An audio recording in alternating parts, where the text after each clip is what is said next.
Welcome to the NBA slate breakdown. I'm Jason Gilbo. With me is Brent Hyden. Taking a look at tonight's six-game NBA slate.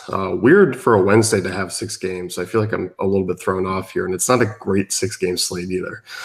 No, it's really not that good of a slate, and um, I don't know. Like I just can't get excited for basketball right now. Just after last night and another season-ending injury to Kristaps Porzingis, hoping he's able to come back. They're speculating probably 12 months, so we might see him after the All-Star break next season. But it's so tough to get excited for any kind of basketball when we lost another great star this season. Yeah, it's been a deflating season. And what's the over/under on Michael Beasley's FanDuel price for the next game? I'm gonna set it at like 7,800. Yeah, I think that's about right. This slate, a few teams on back-to-backs here. Not a lot of high totals. I mean, we got two over 220 and the rest are under 212.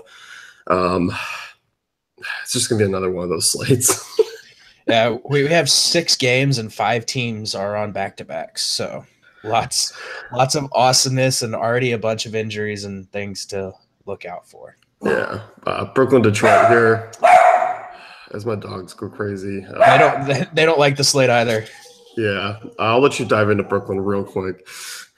Yeah, so Brooklyn gonna have to keep an eye on the news here with Rondé Hollis-Jefferson currently listed as questionable. Karis LeVert exited last night's game after a vicious screen from, I think it was Nene, laid him out and he was bleeding all over the floor. So I don't actually expect him to play. It was a back-to-back anyways, so he was probably going to sit out. This is a really tough spot for Brooklyn coming into Detroit tonight. I don't have a ton of interest in the Brooklyn side of this game. I do want to wait to see if Hollis Jefferson sits and Karis LeVert is indeed ruled out. You could see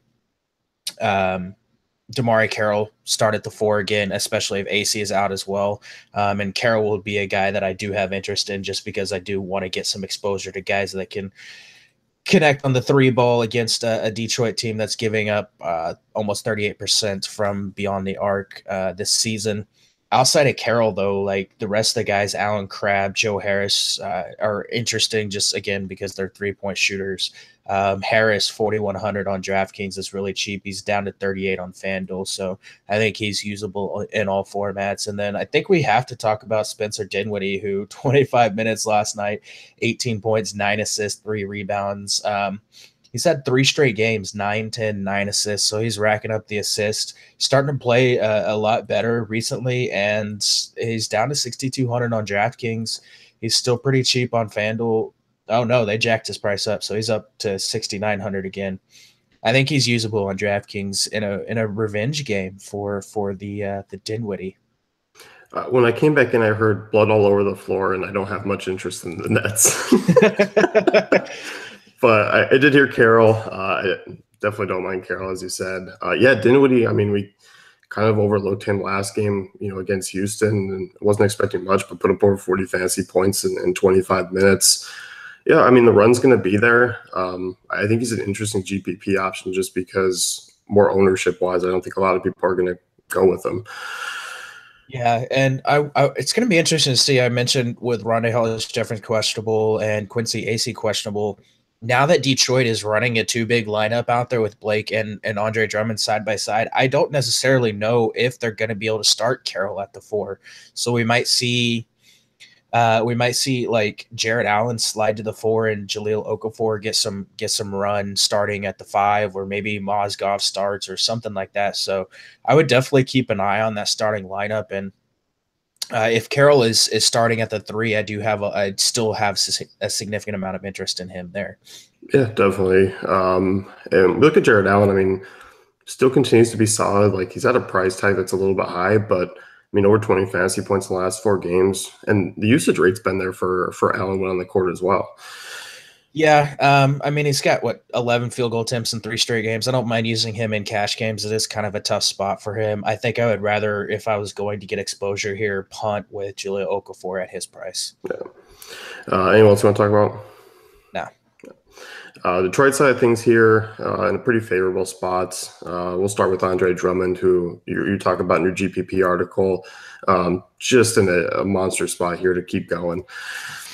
Yeah, he really is. And I had some concerns about how he was going to fit alongside Blake Griffin, more so how Drummond was going to fit, not vice versa, because Blake is obviously used to playing alongside a dominant big man. But he's been really good since Blake Griffin has been there. I pulled the usage over the last 3 games for these guys.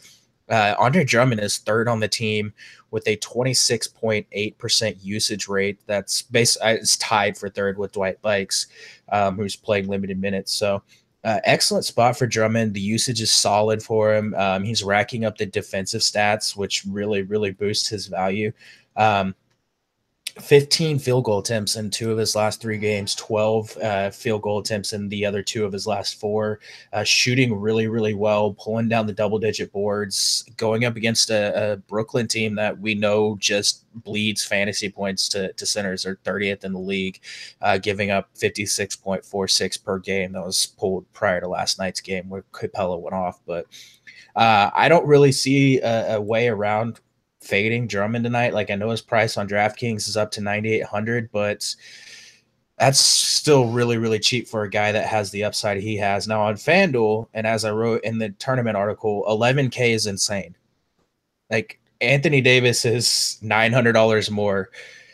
I don't know what FanDuel is doing, but I don't know that I can pay 11K for Drummond on FanDuel, but definitely using him on DraftKings tonight. Yeah, and I think on FanDuel, like I think if you want exposure to this Detroit team, like it's going to probably be through Blake Griffin, and then you're kind of probably even looking at Davis at center because I want one of these 2 guys in my lineup tonight, and Griffin's the cheaper option, probably more economical on FanDuel. And you look, I mean, matchup's pretty much the same here. Brooklyn 29th defensive efficiency over the last 10 games against power forwards. Over the course of the season, they're allowing the most fantasy points per game. Like Griffin's fit right in with his team. Looks really good here. I know he's got kind of a couple average games here, 37 fantasy points over the last 2. But I mean, the rebounds are there, the assist numbers are there. Like he's getting his shot attempts still. I'll continue to plug him in. Yeah, I basically put that in the tournament article. Is like if you're on FanDuel, because I basically ended up writing up 3 centers today in the tournament article. But if you're on FanDuel, I think going from maybe Anthony Davis to Blake Griffin at power forward is a solid option. Like I know his price is pretty high over there. It's 9,200, but like if he comes out and gets you like 45, 48, maybe 50 fantasy points, like you're going to take that on tonight's slate. So I really like him over there. And he's another guy. I mean, 29% usage rate and 102 minutes so far with the Detroit Pistons. So obviously really high usage for him, and the peripheral stats have been there. So we're looking at a guy who's he had a double-double in his first game. He had 24 and 10, and he's come close to double-doubles and close to triple-doubles in the other 2 games. So I think he's a solid option. Yeah, I do too. And then kind of looking at some of the backcourt guys and wings here, like Ish Smith, fairly priced on tonight's slate, not a bad spot for him. He's usually a guy I don't mind, just in cash games, but I mean, has flashed some GPP upside of late. Big game against Miami, big game against Cleveland. Was kind of on his way to a bigger game against Portland, but only played 20 minutes in the blowout. Like Ish Smith is one of the guys like I feel a little bit more comfortable with in that range of like the Isaiah Thomases and I mean Jeff Teagues and DeJounte Murray's. Like I kind of like Ish Smith a little bit more here. Yeah, he's a solid cash game option on DraftKings at 5,600. It's really tough to stomach paying like 6,300 for him on FanDuel, but there really isn't anywhere to go in that price range. With Dwight Bikes being back and the emergence of Langston Galloway, you would expect that maybe his minutes get limited a little bit, so that is a little concerning. But against a Brooklyn team that really struggles to defend point guards, really struggles to defend every position, really, I don't necessarily mind rolling him out there. The other guys, though, like the Stanley Johnsons and the Reggie Bullocks, are back down to prices, especially on DraftKings, where you can pretty much just lock them in cash games because the minutes are there for them. So either one of those guys is fine. I think I prefer Reggie Bullock just because he's the cheaper option of the 2 across both sites. Yeah, definitely. I mean, like, there's 1,100 difference between Stanley Johnson and Bullock on FanDuel. I think it's only a couple hundred on DraftKings, but yeah, Bullock I think has been my preferred guy, over the last few weeks here. Yeah, for sure. And we have a Shams bomb. It doesn't affect tonight's trade, but Willie Hernan Gomez traded to the Charlotte Hornets. Interesting. I remember Hernangomez from last year, and it was kind of just like whenever he got his moments. So now he's going to be stuck behind Zeller and Howard and Frank Kaminsky. Oh man, free him, free Willie, please. I hope so. Anyone else on the Detroit side you want to talk about? No. Houston, Miami next year, 211 total. Houston side of things coming off a back-to-back. We saw James Harden drop 50 fantasy points last night on the Nets. Both these guys, I mean, Miami's a decent defense. Harden's probably not my pay-up option, but I mean, if you want to get exposure, I don't hate it. Yeah, I mean, like it's the same story like every single night. If you want to roll James Harden and Chris Paul out there, feel free. Like it's not a great matchup for him, but especially with Ryan Anderson probably not suiting up for tonight's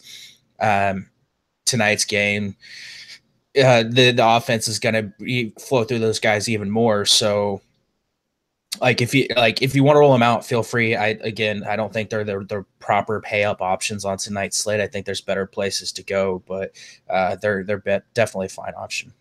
I mean, do you have an interest in Houston at all here? Like, I'm looking at other centers like Clint Capella's like not really that interesting to me. The guys filling in potentially for Anderson tonight like are not great fantasy points per minute players, and it's not really that great of a spot either. No, it's kind of a bad spot. Like I think you can use Luc Richard and Mbah a Moute just because they're going to be there for him, and he's still cheap enough to roll out there. But like, I'm not that interested in the Houston side of this game tonight, outside of the value options. Yeah, I mean he's been over 20 fantasy points in 4 of the last 5 games. Yeah, I mean there is that. So, I mean, in the minutes, like you said, like 37, 29, 35, 39, and 31. So, yeah. I mean like I said, it's a minutes play. Yeah. Better option than like PJ Tucker, who's like 0.2 fantasy points per minute out there. Yeah, that is true. Yeah. Anyone else you really want to dive into like that you'd be willing to take a shot on? I don't mind a tournament flyer on Capella. It's not the greatest of spots, but Miami does struggle against the roll man this season, and that's pretty much what Capella kind of is really good at. Yeah. I think I have a little bit more interest on the Miami side.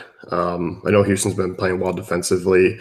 We saw this Miami team that was shorthanded last time out against Houston. Obviously came out and just kind of played better than expected, but I'm willing to go with some of these guys here. Like I know you touch on Whiteside in your GPP article. He's a cheap guy that's a nice pivot away from the 2 big centers tonight. Yeah, I really like him. He was really, really solid in the spot last time out. Played 30 minutes and put up like 45 fantasy points. 22 points and 13 rebounds. Obviously, Houston, a decent team against centers, are 10th in defensive efficiency over the last 10 games. They've been a good rebounding team this year, but they still give up almost 48 points in the paint to opponents. It's interesting to note Kelly Olynyk is questionable for this game. I would be surprised if he even plays. Like at the end of that game, their last game, like he said he couldn't even move his arm. So I don't think he's going to suit up tonight. Justice Winslow is questionable, so that could open up even more minutes. As I alluded to in the GPP, Eric Spoelstra came out yesterday and said that he wanted to start playing Bam Adebayo and Hassan Whiteside together side by side. If Olynyk is out, I think we see a significant amount of those two playing together. And when they are on the court, Whiteside is putting up some huge numbers with those two on the court. He is posting a 24.3% usage rate, but 1.58 fantasy points per minute. It's only 36% size, but that is pretty impressive. Without Olynyk on the floor, And without Waiters and all these other injured players, he's averaging like 1.41 fantasy points per minute. So regardless of what lineup they roll out, I think Whiteside is a solid option. Goran Dragic, despite the tough matchup, is interesting because without Kelly Olynyk, he's posting a massive usage rate. It's 30.4%, but 1.03 fantasy points per minute. And when it's Dragic, Whiteside, and Adebayo on the floor together, 36.5% usage rate. So there's some impressive numbers for those guys. So I like Dragic here if Olynyk is out, and I definitely like Whiteside, pretty much regardless of what happens with this lineup tonight. Yeah, no, I'm with you there. Are you taking a flyer on Bam Adebayo though? GPPs?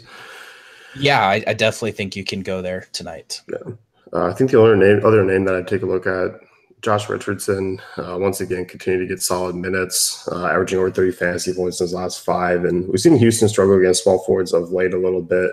Been kind of one weaker spot in the last 10, 26 in defensive efficiency. Richardson didn't play particularly well in that last game, only 21 fantasy points. I'm a little bit concerned, I guess, with the lack of peripherals for him of late. He is shooting well, but we're kind of starting to see everything kind of trend off a little bit.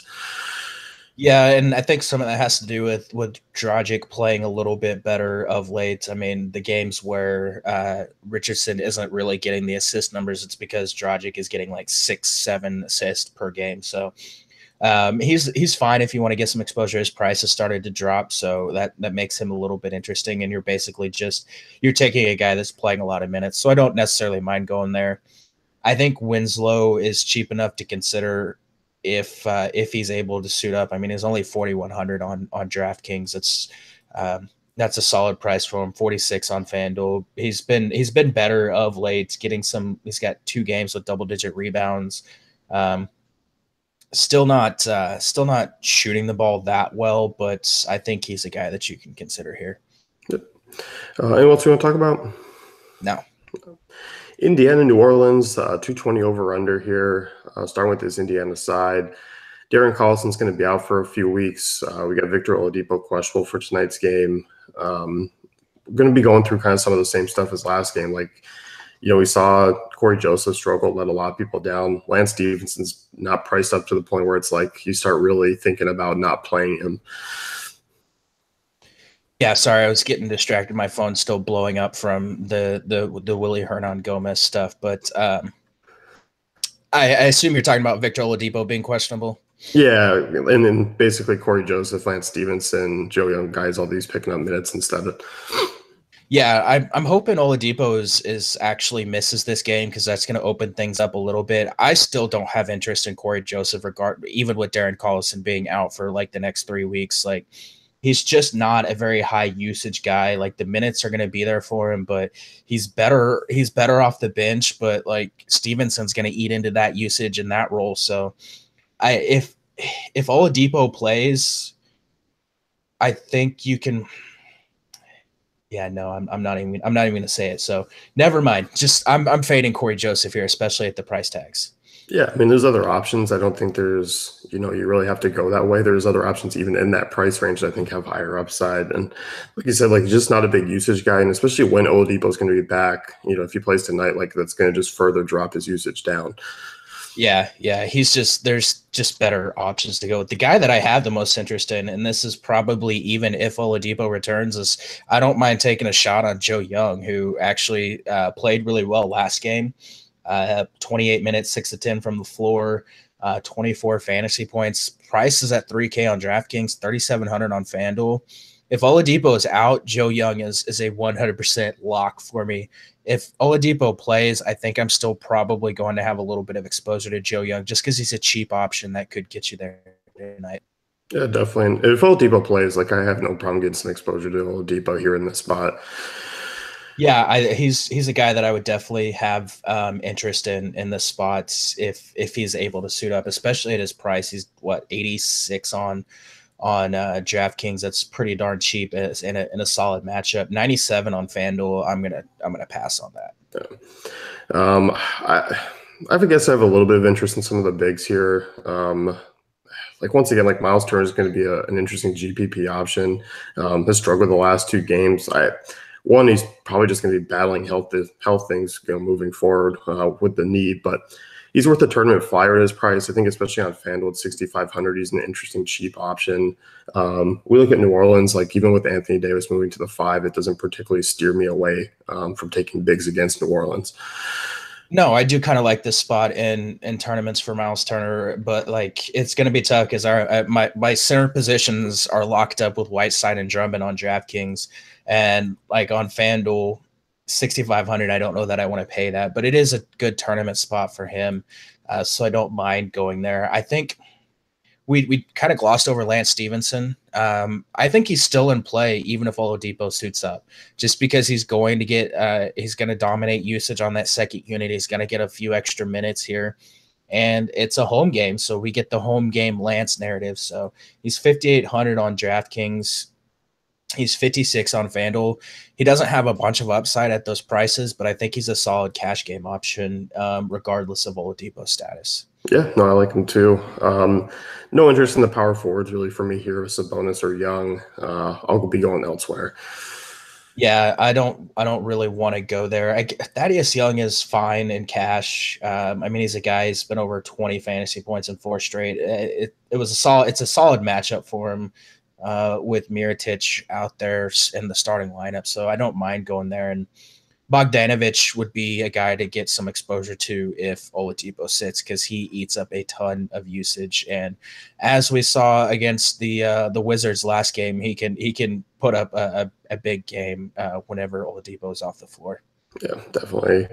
New Orleans side of thing, Anthony Davis, we haven't seen really a slate-breaking game out of him since Boogie has gone down. I think tonight could be one of those nights. It's probably going to be it's probably going to happen, and it's going to happen one of two. He's going to put up like 80 fantasy points and break the slate, or he's going to play 4 minutes, break a fingernail, and break the slate. So either way, that's the magic that Anthony Davis has. He can break a slate either way. Yeah, and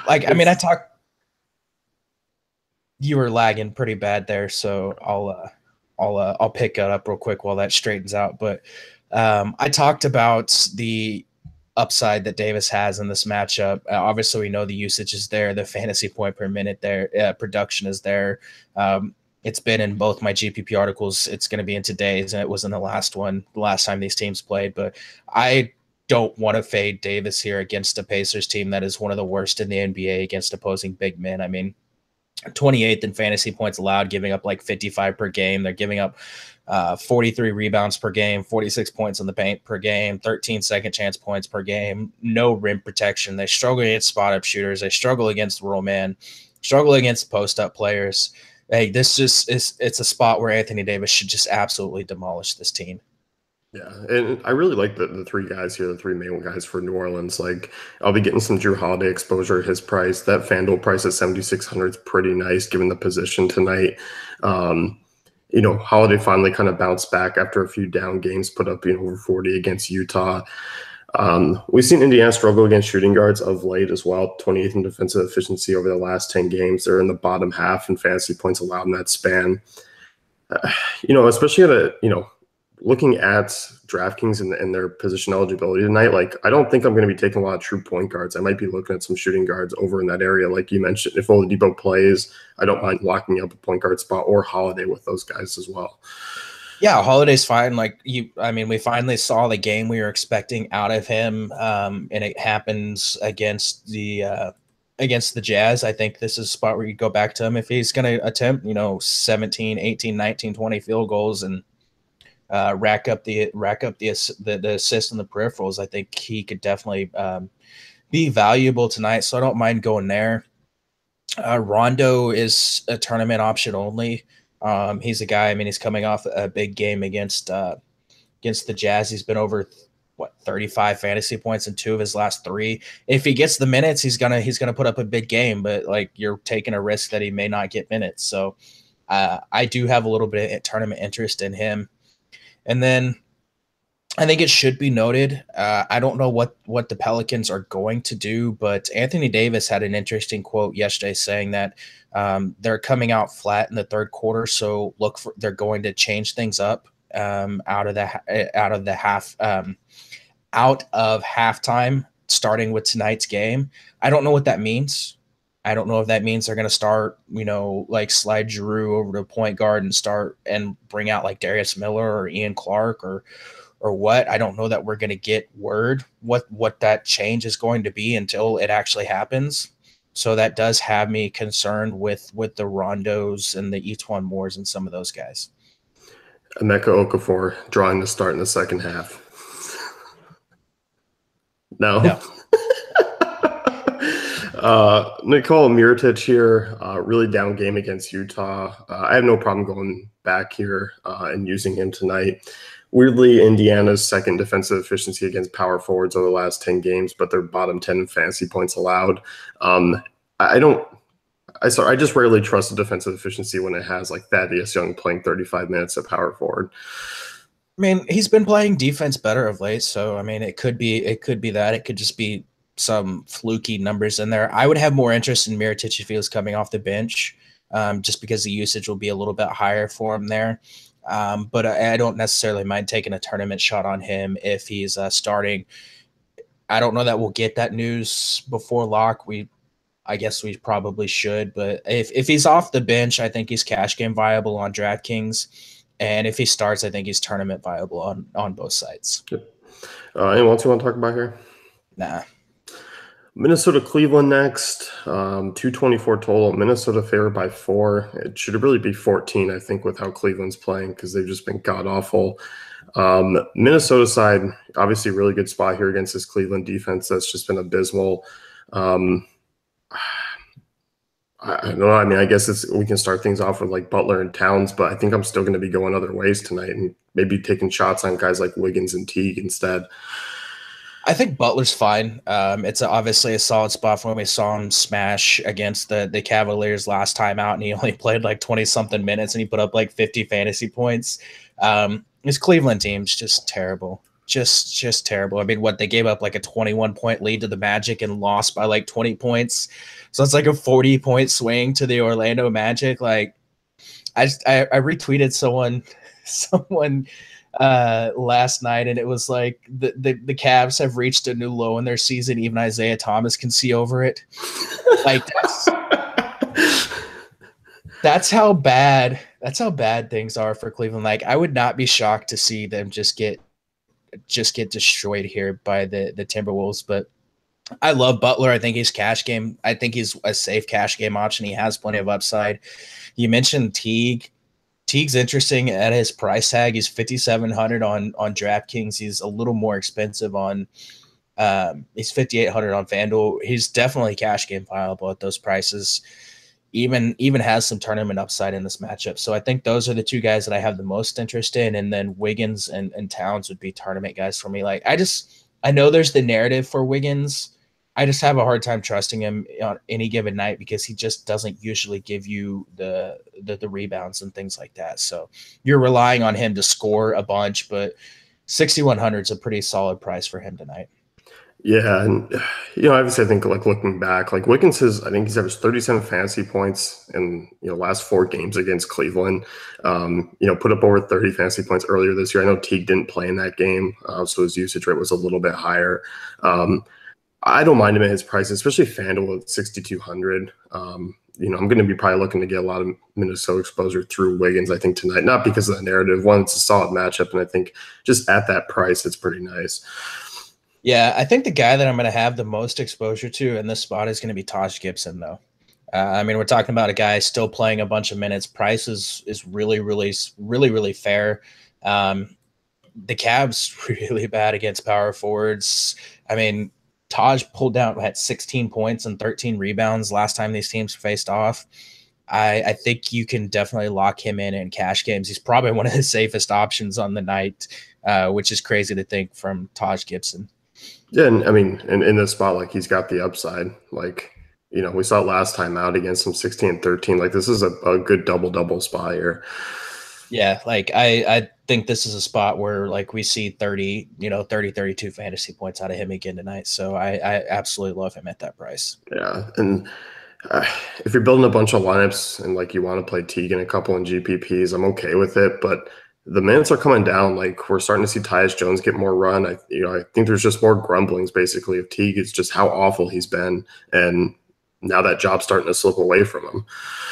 Yeah, I mean, I still think, again, I think he's cash game viable. Like, I don't know if the minutes could be related to that ankle injury that he's been battling through recently. That could have something to do with it. So, also have to keep in mind that, they haven't been in a lot of close games. Like, was it 108-89 was the Milwaukee game, 118-107 against the Pelicans. Like, that could be factoring into his minutes being down, because if they're blowing people out, there's no reason to run out Jeff Teague, who's been battling an ankle injury. So if you wanted to take a shot in Jones and hope that he gets more minutes, I guess you can feel free. I think the cheaper guys that I'm going to look at from that side would be like Gorgie Jang, though. I think he's in an interesting spot at 3,400. Yeah, I never mind some Dang. He's a guy I just plugged and play last year. Like he was just always that perfect price. He was basically like this year's Taj Gibson, I guess. Yeah, he's really cheap. He has upside. Like if he gets 15, 18 minutes, which is generally kind of what he gets anyways, and it's a solid matchup for him. So if you're looking cheap from the Minnesota side of things, Taj and Gorgie Jang for sure. Cleveland side here, this team has just been horrible for fantasy, and it's like you look at LeBron, he's dropping 25, 10, and 5 last night, and still that's not even great for fantasy. Like he hasn't really hit value. I guess going back to maybe that first Detroit game, and even then it was a little bit off. So he's another one where like I'm not going to be paying up. I think that price is going to start to drop here at some point, but I think I'm just fading most of these Cleveland guys. Yeah, like I was really excited. Because yesterday on the pod, I was like, we're gonna get one of these LeBron slate breaking games soon, and like it could be tonight. And what did he have, like 40 fantasy points after the first half, and he ended with 46. I was like, man, it might happen, and then it didn't happen. If you want to roll him out, again, it's LeBron. You can roll him out if you want to. It's not the greatest of spots for him. Like Jimmy Butler really does get up for these games to defend LeBron, so. I'm not going to play him, but if you wanted to get exposure, feel free. Dwayne Wade is out for this game. I went off the deep end. I went way off the deep end. Maybe it might have been a little bit of emotional, like cliff jumping because of the Kristaps Porzingis injury, but it is interesting to note that with Dwayne Wade and Kevin Love off the floor this season, it's a 58-minute sample size, but Derrick Rose is averaging 1.16 fantasy points per minute and like a 30.3% usage rate. It's $3,500 across the industry.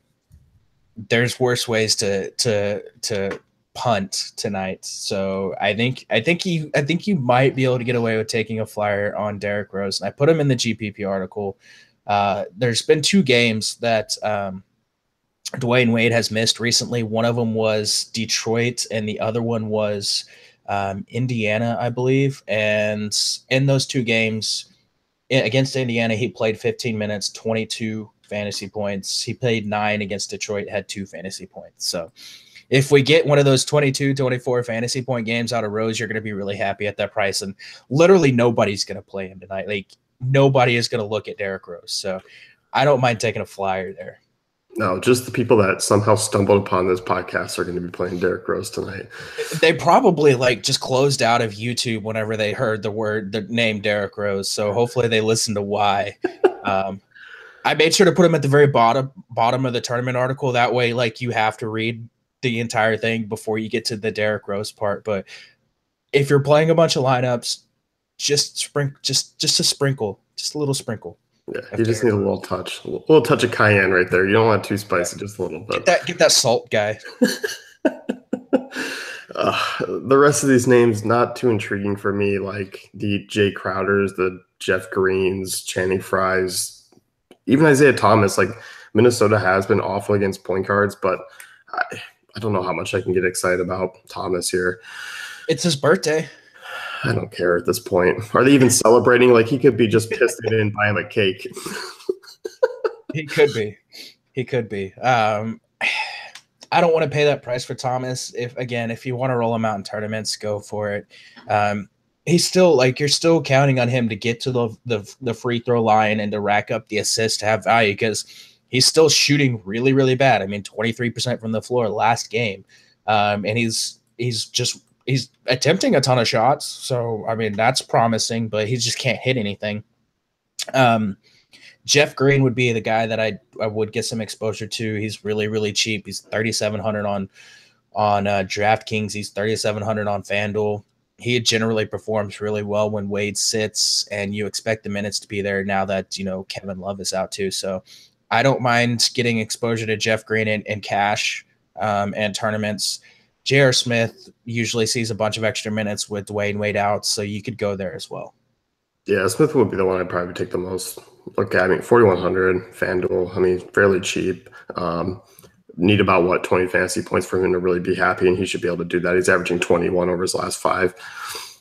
Yeah, I will say it's not a great defensive matchup for him. I know Wiggins isn't a great defender, but the Timberwolves have been pretty solid for the majority of the season defending wings, so it is kind of a tough spot for him. Utah Memphis 202. I don't know if you could tell my excitement for this game and that one, but Utah side of things here. If this game, I guess, is going to be completely overlooked and people maybe throw it out, I'll have some interest here. Ricky Rubio is still cheap, on DraftKings. He's not really hasn't moved. Are you hopping off? I feel like you were hopping off the Rubio train. I hopped off last game, and I regret that decision.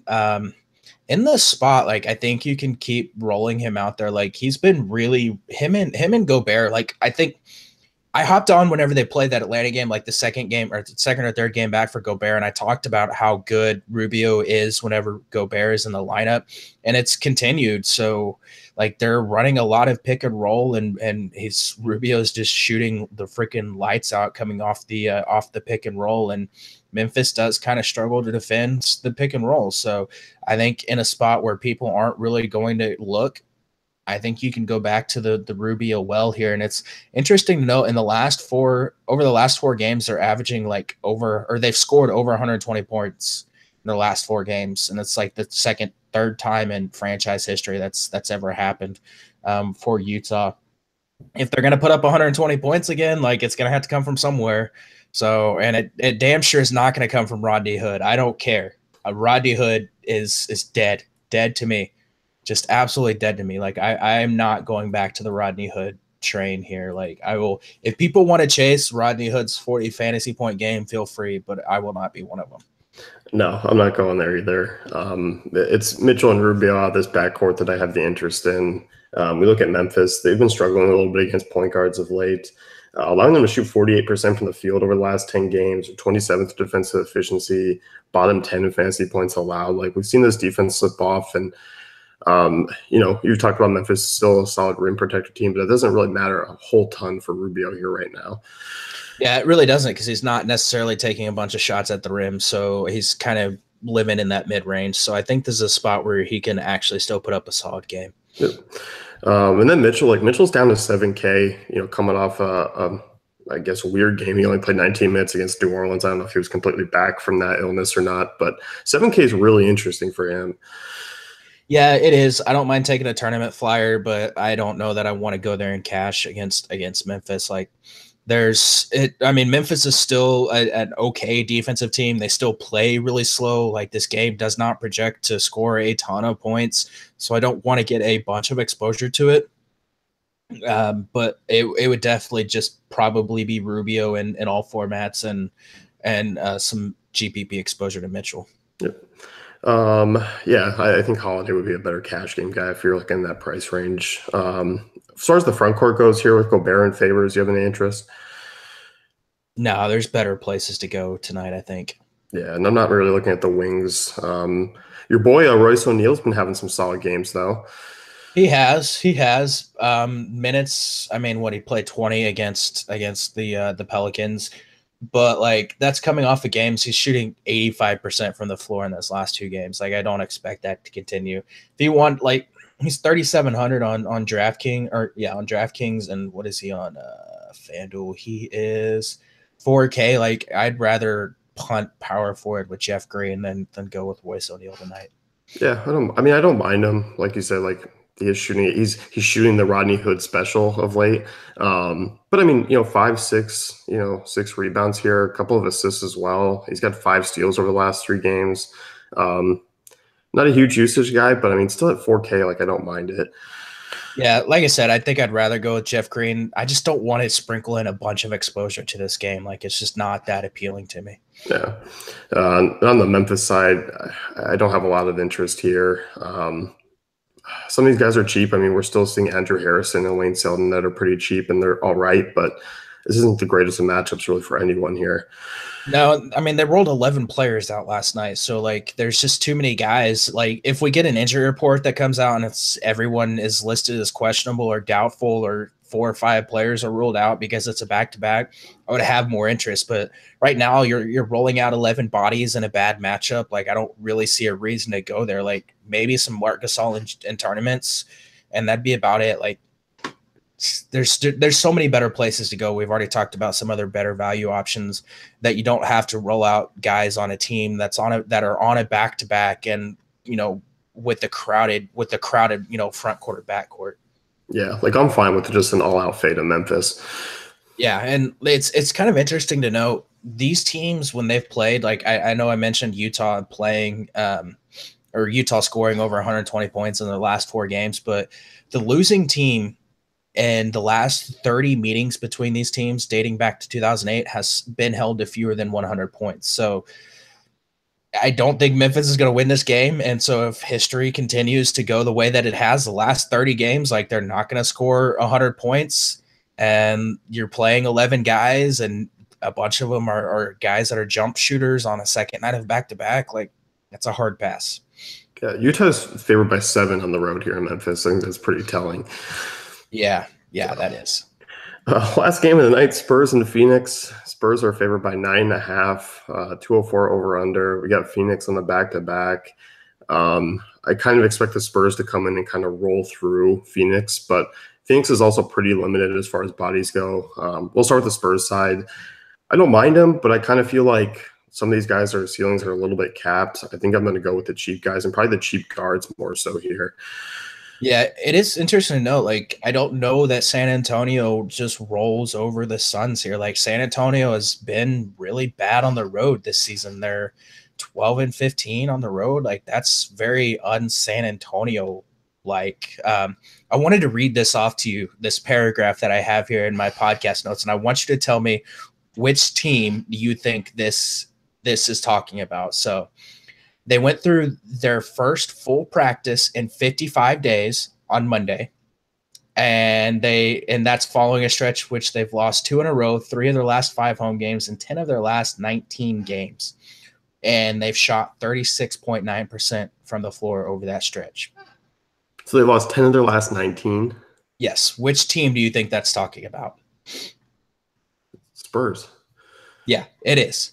The Spurs have lost 10 of their last 19 games, and they're shooting 37% from the floor over that stretch. That's ridiculously not like the Spurs, but things have not been good for that team recently. So I don't know that this is just a blowout spot for the Spurs and for the Spurs. So I think this game probably has more appeal than people are giving it credit for. So, I mean, are you cool with, paying an Aldridge price tag at that, then, expecting this game to stay close? Yeah, I'm 100% okay paying $8,400 for Aldridge. Like, that's a pretty solid price tag for a guy that's 30+% usage rate, and he's 86 on FanDuel. There's not a whole lot of places to pay up at the position tonight, so like I don't mind paying that price for Aldridge, and especially in a good matchup. Yeah. Like, I mean, I'm going to be probably looking like Murray here. I know he's coming off a couple of bad games against Utah and Houston, kind of something you can maybe expect, but I know a lot of his numbers do come off of rebounding. We obviously see kind of some of those random big steals games, but 5,500 on FanDuel. I mean, he's 58 over on DraftKings. Like, this is a good spot. I think Murray's my actual favorite option from the Spurs side. Yeah, I don't mind getting exposure there. Again, this is kind of like the same thing with Josh Hart last night, which I have to take my L on. Like, he put up double-digit rebounds again and put up a huge game with a 13% usage rate. So good job, Chalk Eaters, chasing that one. It's okay. I called Draymond Green getting ejected. Our podcast is going to be fine. There you go. If you want to go with Murray, feel free. Like, I prefer taking him in games against teams that really lack rim protection. Phoenix, not one of those teams, but without Tyson Chandler on the second night of a back-to-back, that definitely could change. So I think you can get exposure there. I wrote up Manu Ginobili. Like, I really want to get exposure to one of these two shooting guards because Phoenix has really struggled against the position this season. But over the last 10 games, opposing shooting guards are shooting 40.4% from three-point range and 50.5% from the floor. Like, I want exposure to one of those two guys, and I think I'm leaning Ginobili just because he's the cheaper option. But I think even if you wanted to stack both of them, like, I think you could get away with both of those guys in tournaments and cash games tonight. Yeah, and it feels weird to say because I never say this, but, I don't mind Danny Green. Like, he's been solid over his last 5 games. Minutes have been there. Obviously he's a shooter, but he is doing a little bit more. He is rebounding a little bit more here of late. But that sums up the slate here. Like, I like Danny Green. I don't feel good about it. It's probably like how you feel when you said, I don't mind taking a shot with Rodney Hood, way back when. Yeah. Like, he's my Rodney. Yeah, like I don't necessarily mind Green or Ginobili here. Like I put in the tournament article, both of them are fine options, and I'm leaning Manu just because he's cheaper. But like the minutes are there for Danny Green, and they're not really there for Manu. Like Manu's only played like 21, 22 minutes most of these games. So I think 25 was the most he's played recently. But both guys perfectly fine options against a Suns team that really, really struggles on the perimeter. Are you looking at like Kyle Anderson or Pau Gasol at all here? I don't mind taking a shot on either one. Not really looking at them as like core options. Anderson, obviously being 4,800, does have some appeal, but his minutes, like 20 against Utah, 30, 34 against Houston, Denver, 21 against Sacramento. Like, he hasn't been shooting a bunch except for that Denver game. I don't know that I want to go there. And Pau Gasol, it's tough to trust like him in this position because he could be randomly coming off the bench like last game. Yeah, like his minutes have been down quite a bit here. And you just look at the spot, like he's averaged 25 minutes in 2 games against Phoenix this year, 26 fantasy points. The one advantage, I guess, that he does have is the fact that he is power forward eligible on DraftKings. I don't think I'd go there on FanDuel and use up my center spot on Pau Gasol. Fantasy points per minute guy, like he's been fine, but he's really got to get 30 for you to be happy at 5,900. Yeah, and so like I'm not gonna look there on FanDuel. Like I said, DraftKings if you wanted to, but like you're paying for a guy that's playing limited minutes, and like I said, last game he ended up coming off the bench, and I think he only got the amount of run that he got because Bertans had to leave the game for a short period of time. Phoenix side of things here on the back-to-back. You mentioned Tyson Chandler sits out second night. They're already pretty limited. I don't think Alex Len's healthy. Like, I think like they're going to probably be using a lot of Chris and Bender here. Yeah, I think Lynn is going to be a guy that gets talked about a lot around the industry. Like, if you want to roll him out again in tournaments, feel free. But this is a guy that's been bothered by ankle injuries throughout his career, and he's coming off an ankle injury. He's been playing extremely limited minutes. There's kind of a youth movement with Bender and Chris in Phoenix. I definitely think you can get exposure to both guys here tonight. Bender played 38 minutes last night, and he shot 2 of 10 from the floor, but still put up 21 fantasy points. He's 4,400 on DraftKings. 38 on FanDuel. Yeah, I think this is a great spot to get exposure to Bender, and I think you can use him in all formats. I know it's a tough matchup, but like it's a solid spot for Bender, I think. Yeah, he's cheap enough for me to kind of forget in the spot. Like, I don't really care about the matchup at that price. Like, if he puts up another game like last night, you're going to be fine with it, even if he shoots poorly, which could happen here. But he's doing enough of everything else to kind of make up for it. Marquise Chris is always the wild card just because you never know what you're going to get with him. And the fact that he could foul out in the first 5 minutes of a game is always scary. But, we've seen huge games out of him before. He played well in the Lakers game last night in just 19 minutes, had 27 fantasy points.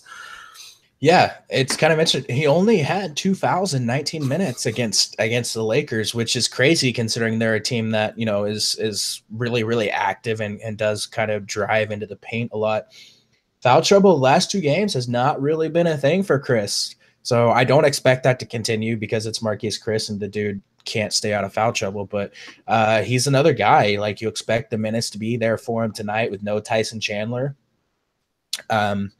Yeah, I think you can get exposure there. And Josh Jackson is still, I think, too cheap. Yeah, I know it's a really tough matchup, but again, with Booker probably not playing, like, he hasn't been officially ruled out, but he said he's probably not going to be able to play.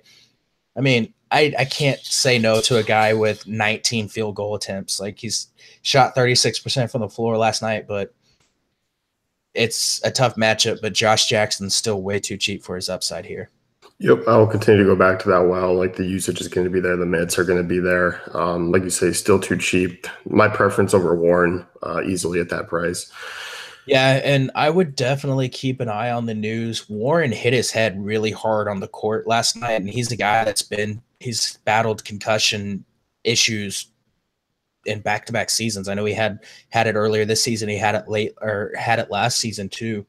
He played through all of it last night, but concussion symptoms sometimes take a day or two or day to show up. So I would definitely keep an eye on that.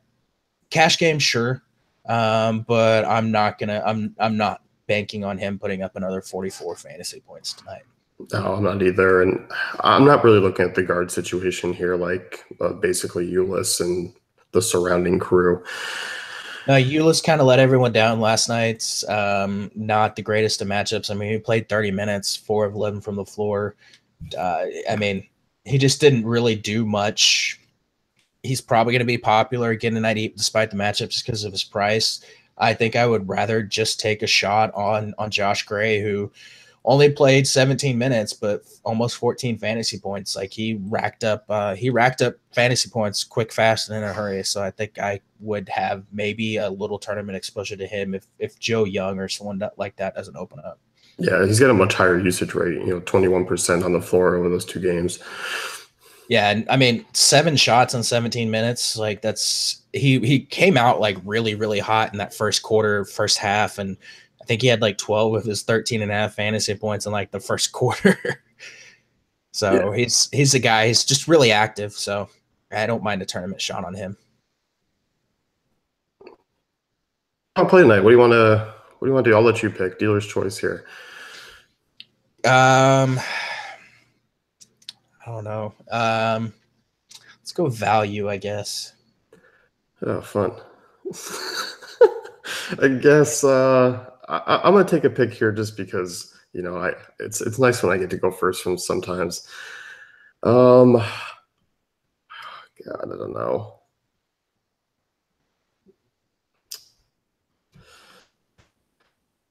Give me 1 sec here. I'm gonna say Bam Adebayo here, 4,700. I'm gonna go with Mighty Joe Young. I like it. Do you want a secondary pick in case Oladipo plays? No. All right. I like the confidence. So, I forgot. It's master injury report here. When questionable guys are going to be out. Yeah, something like that. Like, I think, like I said earlier, I think he's still in play even if Oladipo sits. And I mean, he's like 3K on DraftKings. Like, he only needs 18 fantasy points to get 6x. So, like, I could probably like win that by default. Cheap way out. That's it for us. You can head over to DaveFantasyCafe.com, check out Brent's article for tonight's slate, optimizer cheat sheets as well, and I'll see you guys next week. Good luck.